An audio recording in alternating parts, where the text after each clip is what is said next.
Shalom and welcome to Wisdom and Torah Ministries. Did you know? Did you know why is it that in Islam, the religion of so-called peace, they mistreat their women versus the righteous way in the time of war, how the Torah defines the law of the treatment of women and women captive?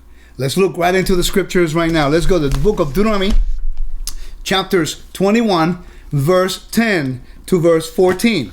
And I want us to notice the righteousness of the Elohim of Israel versus the own righteousness of that pagan religion that oppresses their women. If they oppress their women, what will they do with our wives and the women in other countries that they consider infidels? Think about that. So Deuteronomy 21 verse 10 to verse 14 says this: when you go to war against your enemies, and Adonai your Elohim delivers them into your hand, and take them captive, you shall see, and you see among them the captives of beautiful women, and desire her, and would take her for your wife. Then you shall bring her to your home of your house, and she shall shave her head and trim her nails. She shall put off the clothes of her captivity, remain in your house, and mourn her father, her mother, for a full month. After that, you may go into her and be her husband, and she shall be your wife. Verse 14 is the key verse right here. It says, and it shall be, if you have no delight in her, then you shall set her free, but you certainly shall not sell her for money. You shall not treat her brutally, because you have humbled her. So, this is the exciting thing about the Torah. And that's why I do the Did You Know? Because one of the things we have to make a contrast is the righteousness of our Elohim versus the unrighteousness of this pagan religion called Islam. Now, Islam continued to say that they're peaceful. But did you know that their actions speak louder than their words? And did you know that the Torah focuses on restoring honor even though in the time of war? The Torah does say that when a nation oppresses you, then you shall go and wage war against that nation. But it gives you specific laws as to how to handle yourself in an honorable way, dealing with mourning and chaos, desolation. Why? Because in the ancient world, a woman alone, a widow, or a woman with no husband, she had two alternatives. One, kill herself, because if not, she will be taken advantage of, and she will live in shame. Why? Because they will humiliate her by sleeping around with her. Or she had to become a prostitute, which is equally as shameful. She will never have a life. She will never be treated with equity. She will never be treated with honor. The God of Israel, Yahweh Elohim, the righteous and true Elohim, He wants us, Israel, to treat, in the time of war, in the time of the Bible, the women who are taken captive with honor. See, one of the things that we need to remember, that in the ancient world, living a life of shame was the worst thing that you can go through. You'd rather die with honor than to live a life of shame.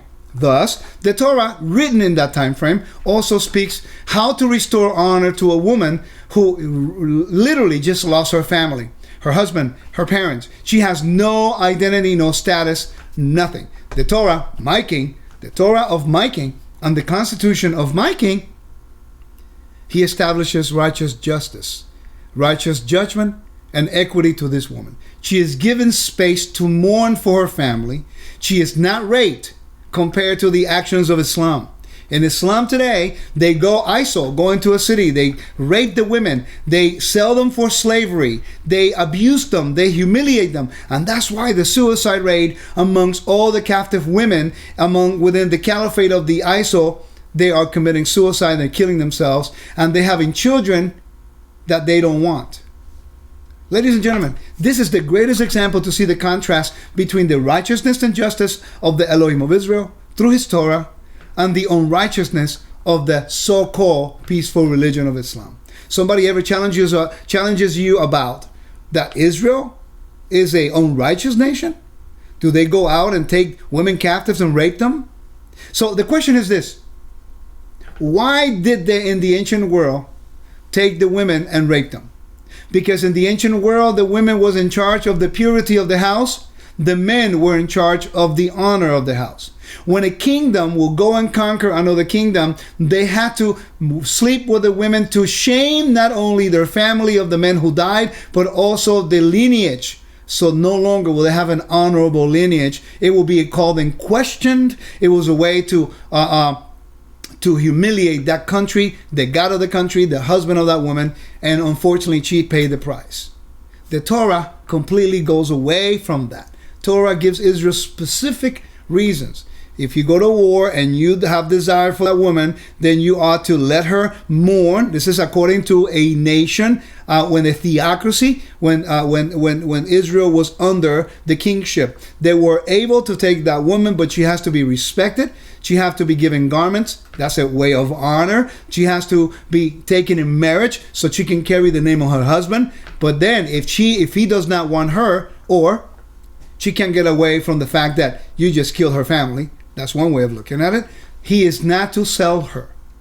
You are not to belittle. You are not to oppress. You are to extend equity and righteousness and justice. Because we are the kingdom of the Elohim of Abraham, Isaac, and Jacob. And our job is to extend equity to the nations, even in the time of war. And that, ladies and gentlemen, is the reason why I serve and I love and I'm so desperately seeking to please the King of the universe. Because he is righteous, he is true, and he is my King. So I pray that you enjoy this little short section of Did You Know, of the contrast and the reasons why I serve the God of Israel and how I recognize the righteousness of Elohim versus the unrighteousness of these pagan nations, humiliating, oppressing, and killing these innocent women just because they lost in war. Remember, Yahweh is true, his Torah is truth, and Yeshua is our Messiah, our chief cornerstone. Shalom.